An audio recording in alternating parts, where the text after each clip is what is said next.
morning and welcome to 49ers in 5, your daily update on everything happening with the team that you need to know.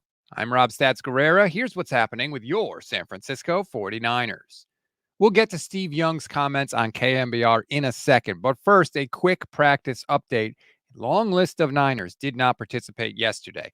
Danny Gray, George Odom, D. Winters, Yetur Gross-Matos, Jawan Jennings, Isaac Yadam, Christian McCaffrey, Leonard Floyd, Aaron Banks, plus guys you already know weren't there like John Feliciano and Ambry Thomas. Ricky Pearsall did return to practice, although he was wearing the blue non-contact jersey. Spencer Burford was also back, but he was getting reps with the second team offensive line. Yet another sign that Dominic Pooney has grabbed that job and is not letting go. Now, to the audio portion of the show. These are a little long, but I wanted to get to them because I think they're really interesting. Steve Young was on KNBR and did not hold back on Brandon Aiyuk and Trent Williams. First, here's Steve Young on Aiyuk. Owners and general managers should not weaponize the fact that playing for the 49ers is super cool and that we're the best in the league and we're going to go for the Super Bowl and you're lucky to be here and, you know, all the things that this is a great offense, you'll never be better. So you got to be careful. If the older guys, like the owner and the general manager, weaponize it, then that's not cool. But they haven't, and I don't think they do that. I watch closely for that and listen closely, and they could weaponize it. They don't, and I appreciate that in them. As a young player, because you're young and you don't know as much, when you're looking for the very last dollar to prove that you are the best, like I'm the best in the league and I'm going to prove it with this contract. Okay, but how far am I willing to go to try to prove it? It's pretty clear that he's voted with his feet now that I don't want to be traded. So it's okay, well then what do you want? Well, I want the most money for any receiver, and I want to set the market, but I want to stay here.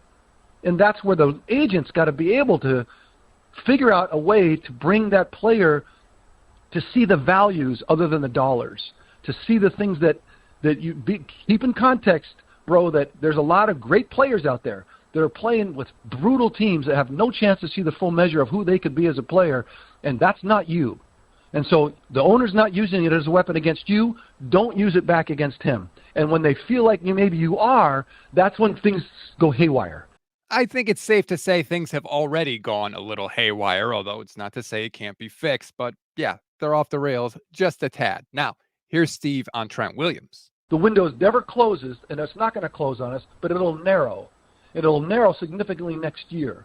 So if the window's open as it's going to be for some time right now, everybody needs to be on board, and that's why Trent, I understand. You're the best tackle in the game. I get it. No one doesn't say it to you. No one doesn't appreciate it. Is this when did he get his contract? 18 months ago? When was that? Yeah, this was like the last year of his guaranteed portion. Like you've set the market. I think he set the market, and I think Jed and everybody's willing to do that because he's the best tackle in the league. And then now you're going to come back and say, no, I want to set it again because there's another $8 million collectively that I can go get, and I'm on the last contract, and I'm getting old. It's like, bro, do you not see what we're trying to get done here? And look, it doesn't mean that Jed should keep that money. It doesn't mean that, I get it. It's all contextual to your original question. And so I think that the noise that Trent has made, which luckily Brandon's covered him a little bit, I don't know. When you're the best in the league, you've been here for a while, you're older, you're more mature, there's a way to do this that doesn't. Now we're still here, and I don't. So look, Brandon's caused his own grief in some ways. I'm sure the 49ers own their part of it, but Trent's, created some grief as well. I get what he's saying, but also you can't fault guys for wanting to use all the leverage they have to get as much money as possible.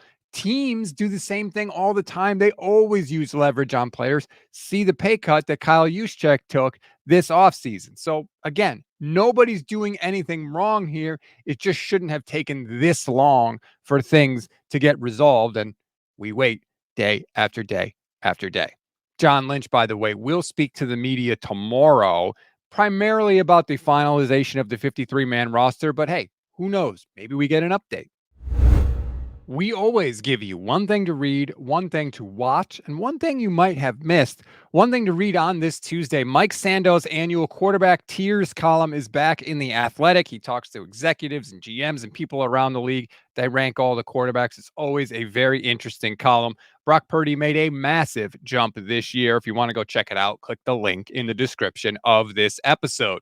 Speaking of Brock Purdy, one thing to watch: JT O'Sullivan's quarterback breakdowns are back, and as always, they are fantastic. He has a whole video dedicated to Brock's final preseason start. I highly recommend you go check it out. Again, link in the description.